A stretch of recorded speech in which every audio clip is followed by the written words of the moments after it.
On termine cette édition en beauté puisqu'on va parler d'égalité des chances dans la tech. Et ça, c'est grâce à Chloé Sebag, qui est porte-parole de Diversity Days. Bonjour Chloé. Bonjour Delphine. Merci beaucoup d'être avec nous pour terminer cette édition. On va regarder quels sont les chiffres déjà de l'inclusion dans le numérique. Est-ce que ça progresse? Qu'est-ce que vous avez comme données? Alors, si on regarde particulièrement l'écosystème start-up, on se rend compte qu'il y a un sujet plutôt positif, c'est que 81% des actifs français estiment que l'écosystème start-up est ont une vision plutôt positive de cet écosystème. D'accord.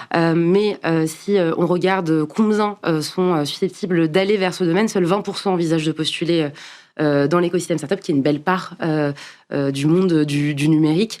Quand on regarde aussi au niveau de l'entrepreneuriat, on se rend compte que c'est un écosystème qui reste quand même très homogène, puisque seuls 2% des personnes qui décident de fonder des startups ont un père ouvrier, contre 61% qui ont un père qui est cadre. Donc voilà, il y a des choses encore à changer, une question de code à transformer, à acquérir. Voilà. Parce que, en fait, donc, ça veut dire cet écosystème, il fait rêver, donc beaucoup ont envie de se lancer, mais finalement, peu se l'autorisent. Et quand c'est concrétisé, c'est une toute petite part de représentativité de la société, quoi. Exactement. En fait, quand on regarde sur le salariat, il y a une petite part, et quand on regarde vraiment sur ceux qui décident de fonder des startups, là, c'est vraiment minime. Quand on ne vient pas d'une famille où, justement, on a des modèles qui ont pu exercer des métiers cadres, etc. Est-ce que c'est lié aux formations, peut-être ? Alors, il y a une dimension formation, mais il y a aussi une dimension autocensure et une dimension réseau.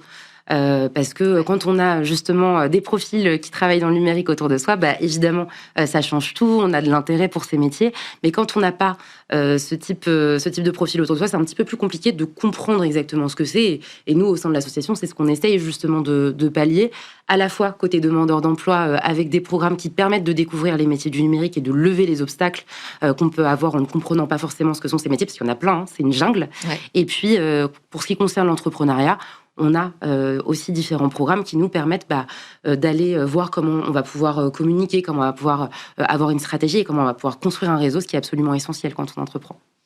Parce qu'on en reçoit régulièrement, grâce à vous d'ailleurs, des jeunes pousses qui se lancent et qui s'étaient pas forcément autorisés à le faire au début et qui sont accompagnés par vos programmes. Comment est-ce qu'on fait pour y postuler et quels sont les grands rendez-vous que vous pouvez donner là pour 2026 déjà? Alors justement, on est en train de réformer nos programmes, donc il y a des dates, il va falloir, je vous conseille, si vous voulez suivre, de vous abonner à la newsletter de l'association. Il y a toutes les opportunités qui sont présentes, c'est évidemment des programmes qui sont gratuits.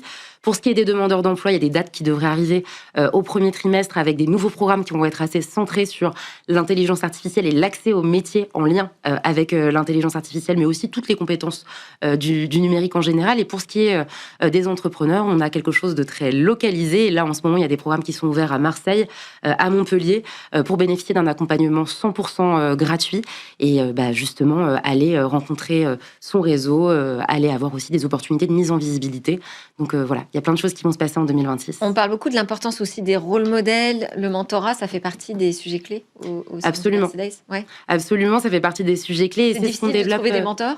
Alors, c'est difficile et en même temps, il y a plein de gens qui ont envie de le faire. Il faut surtout trouver le moment où il y a des événements dédiés à ça. On en a fait un pas plus tard qu'il y a quelques jours, justement, avec une trentaine d'entrepreneurs et de mentors. Et c'était vraiment génial. On avait des représentants de plein d'entreprises, que ce soit LinkedIn, EDF et bien d'autres encore qui étaient là pour les accompagner. Et c'est ce qu'on veut aussi démultiplier à travers d'autres événements. Là, c'était un petit, mais à la rentrée, on organise un événement qui s'appelle Unique, qui est un grand festival pour l'égalité des chances, qui est 100% gratuit, qui va avoir lieu le 12 septembre à la Cité du Cinéma. Et dans ce cadre-là, il y aura justement des ateliers mentorat pour permettre aux entrepreneurs, mais aussi aux demandeurs d'emploi, d'être accompagnés. Et transformer ce visage de la tech. Exactement, on a besoin de transformer le visage de l'entrepreneuriat et de la tech en France. Merci beaucoup Chloé Sebag d'avoir été avec nous et merci pour votre participation très régulière à Smart Tech. On soutient évidemment l'initiative Unique. Bismart était partenaire l'année dernière. Chloé Sebag, je rappelle, vous êtes la porte-parole de Diversity Days. Merci à vous de nous avoir suivis. C'était Smart Tech avec une dernière édition toute fraîche sortie avant les fêtes de fin d'année. Une émission qui a été préparée avec moi par Émilie Roche, à la réalisation les équipes de Bismart. Merci à tous pour le travail que vous fournissez à mes côtés. Je vous donne rendez-vous donc à très bientôt en 2026 pour de nouvelles discussions sur la tech.